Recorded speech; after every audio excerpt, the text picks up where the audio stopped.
Tom Rackliff here. The other day, someone asked me, how do you acquire the skills of a senior level engineer? Now, there's a few ways to do this. You could work for a big tech company like Google, like Meta, like Microsoft, and you can get promoted within the company, and you could reach that position. Or I think is it Meta or Google? It's L5. I think L5 is senior level engineer. I haven't worked for one of these big companies, but I'm really passionate about programming and web development and coding. So you could work for one of these big companies and you could get promoted within the company, and maybe in 5 years, maybe in 3 years, you become a senior level engineer. And now you have those skills. But here's the way I think you should do it. You shouldn't study systems design until you're blue in the face. So what do? Well, you build a large-scale application.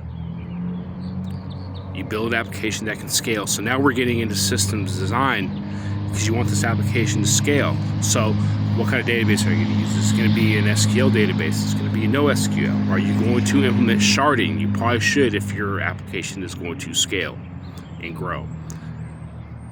So you have to think about these things. You have to think about security. You have to think about all the different edge cases or the possible scenarios that can happen. There's so much.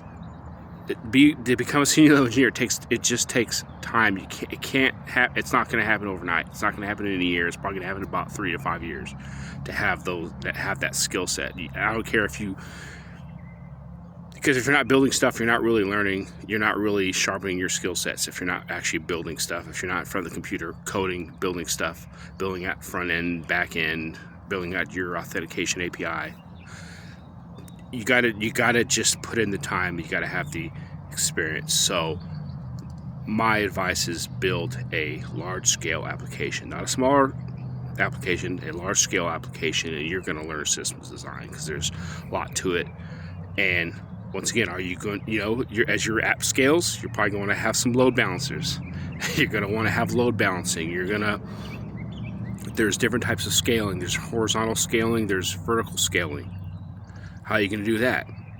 So there's a lot that goes into systems design. It's extremely important.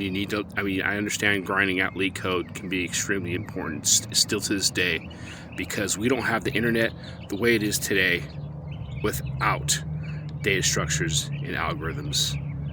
Algorithms run the internet. You need algorithms. Extremely important.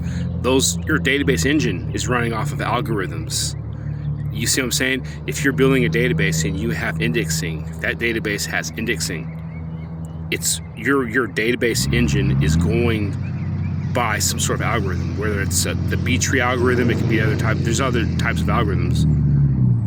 You see what I'm saying? So don't let people fool you. Don't think that you don't need to understand algorithms if you're in web development, because a lot of web developers will tell you you don't need to learn algorithms, learn the basic stuff. You need to get down algorithms. The whole web is run by algorithms.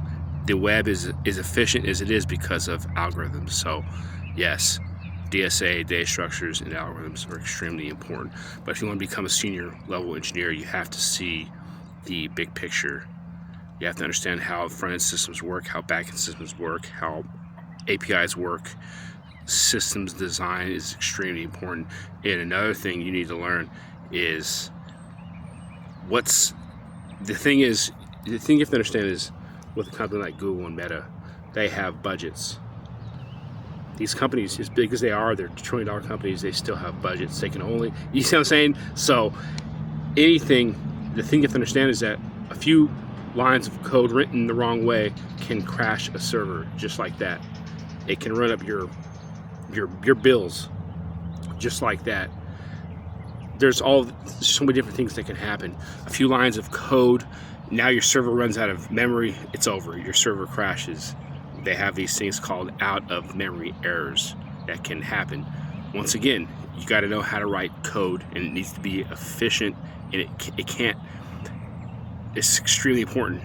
It's extremely important. These companies, they have budgets, and you can't go in there and be messing stuff up. The bigger companies, you're okay, they can roll back to previous versions, so on and so forth. But the thing is, so once again, if you're a one-man show, you're building a startup, you're working with a team of engineers, you're collaborating with them. The thing you have to understand is that at the end of the day, you only have so many resources, whether that's money. You only have so much money, you don't have so much time, you don't have so many resources, only so much RAM. RAM is extremely expensive. It can get really expensive. Once again, on systems design, are you going to use Redis? You're probably going to want to use Redis if your app scales, so you're not constantly hammering your DB for every single thing. So, yeah, if you really want to acquire that senior level engineer skill set, learn how to build a large scale application, and you're going to learn a lot. You're going to learn a lot about systems design and building at front end systems, back end systems, APIs, authentication.